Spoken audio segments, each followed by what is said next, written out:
So today I'll be talking about pets. Life is all about growing, and pets is just one aspect that they can really help us do that. My sources come from websites, which I will be going through as I talk about them. This speech is relevant to my audience because animals can teach everyone something, and I believe that all people should experience having a pet at some time in their life. Pets are very beneficial. They can improve your mood, teach responsibility, and reduce stress. Pets are able to help people not only feel good, but they can be good for your mental health as well, according to Alexandra Gekas from Women's Day. Pets have the capability to remove stress and improve your mood. And as quoted by Dr. Foucault from Harvard, we do best medically and emotionally when we feel securely attached to another, because we're mammals and that's the way that we have evolved. And also from the Harvard Health Publishing website, dogs and cats especially are good at accepting you and being attached to you. They can provide a sense of purpose because of how they get excited to see you. Not only can pets help your emotions, but they can help other things as well. It has been proven that there are many brain effects to feeling purposeful.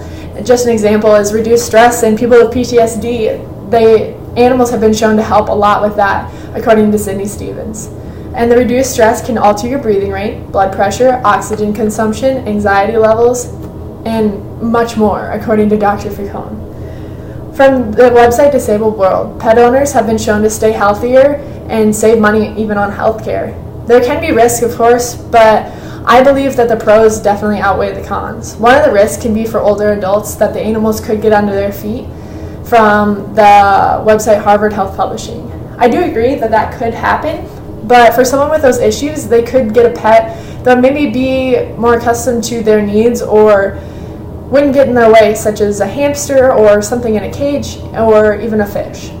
I've had pets my whole life, and my grandparents have been around my pets, and they do have issues walking, and my pets have been trained to not do that, and so it won't happen. And I believe that training your pets to be careful and not walk in front of you or walk in between your legs, I think that can make a big difference. And I also have been on crutches, and my animals, which are dogs and cats, know not to walk in front of me, and I really have had no issues.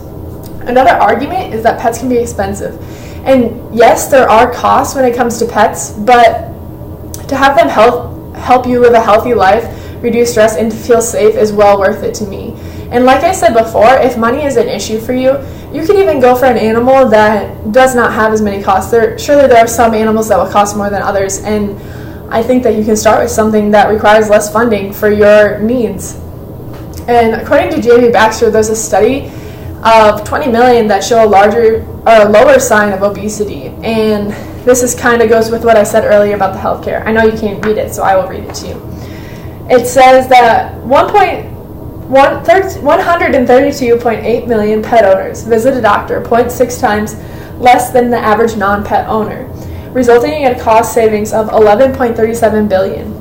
And here's the part about the dog owners, and it says that if they walk their dogs a few times a week, there is a lower sign of obesity, resulting in a savings of 418 million.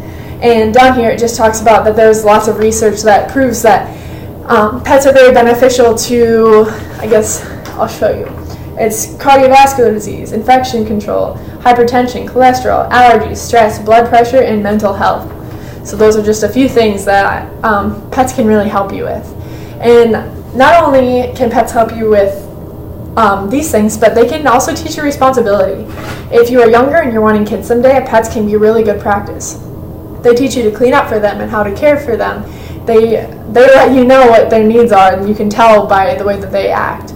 And you need to feed them, take them to the bathroom, clean up after them, and all those things are according to Dr. Becker. If you're older, they will get you up and moving around during the day to care for them as well. My grandma, she has a cat, and she spends most of her day home either with friends or just by herself, and they play with her cat. She'll go outside and play with him, or she'll get on the floor and play with him. So that's her form of exercise during the day, and it really gets her moving, and it's been really great for her. And not only can pets teach you responsibility, but they can also teach you patience. And pets can also be very stubborn sometimes, and over time they'll learn what you want, but right when you get them, they might be a little more playful just because they're younger, and it all depends on how you train and react to the pet. If you want them to stay playful, you can play with them like that, but if you want them not to, then you can train them however you feel fit to. And surely there can be risks of pets, such as tripping on them and costs. However, I do believe that the benefits such as responsibility, patience, and improved health outweigh those risks 110%. And I hope you have learned and agree with the benefits of having a pet and hopefully consider getting one. I have learned a lot from having pets personally, and I hope that someday you will too.